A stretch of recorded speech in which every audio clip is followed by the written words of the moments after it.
দেখো বন্ধুরা, আমি আরেকটা রেসিপি বানাই আপনাদের দেখাচ্ছি। দোকান থেকে ময়দা আনছে, সেই ময়দাটা একটু চেলে নেব। এতে পোকামাকড় থাকে তো, একটু চাললে ভালো হয়। দেখো, এই দেখো চালার পর কি বেরাইছে। দেখো, এই কটা ডাল দোকান দিয়ে ময়দা নিয়ে আসছে।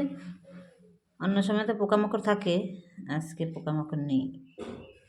কটা ডাল বেরাইছে। দেখো চালা হয়ে গেছে, এখন অল্প একটু ময়দা উঠিয়ে রাখবো। এটা বেলতে হবে তো, এই জন্য একটু রেখে দিলাম। বেলা লাগবে, বেলতে তো একটু ময়দা লাগবে। এটা পরোটা হবে।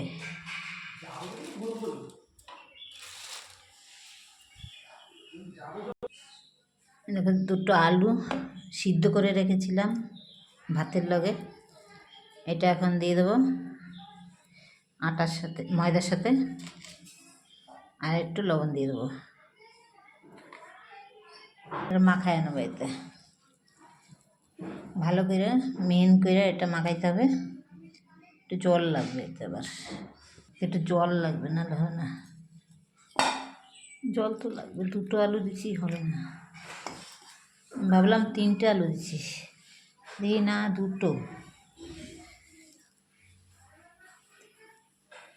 এটা আলুর পরোটার মতনই হবে। আলু দেওয়া মানেই আলুর পরোটা, তাই না? কিন্তু আলুর পরোটায় অনেক মশলা লাগে, এটাতে আমি কিছুই দিলাম না। ময়দা ছানা হয়ে গেছে, এখন বেলবো, ভাজা করব। যত ছানবা ময়দা তত নরম হবে। দেখো, আমার ময়দা নরম হয়ে গেছে, কত শক্ত ছিল, অনেক নরম হয়ে গেছে এটা। এখন এটা ছানা হয়ে গেছে, এখন এটারে বেলবো। দেখো, আমি গোল গোল করে নিয়েছি, এটা বেলতে সুবিধা হবে। এরকম করে নিলে বেলার জন্য রেডি। দেখো, আমার বেলা হয়ে গেছে একটা। এরকম করে ছোট ছোট করে একটা এরকম করে সব কটা বেলে নেব। তেল বেশি লাগে না, এতে অল্প অল্প তেল দেবো, অল্প তেল দেবো।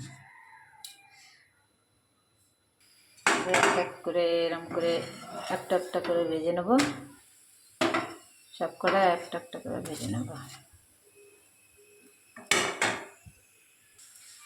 দেখো, পরোটা বানানো শেষ হয়ে গেল, একে একে সব কটা বানিয়ে সেরেছি।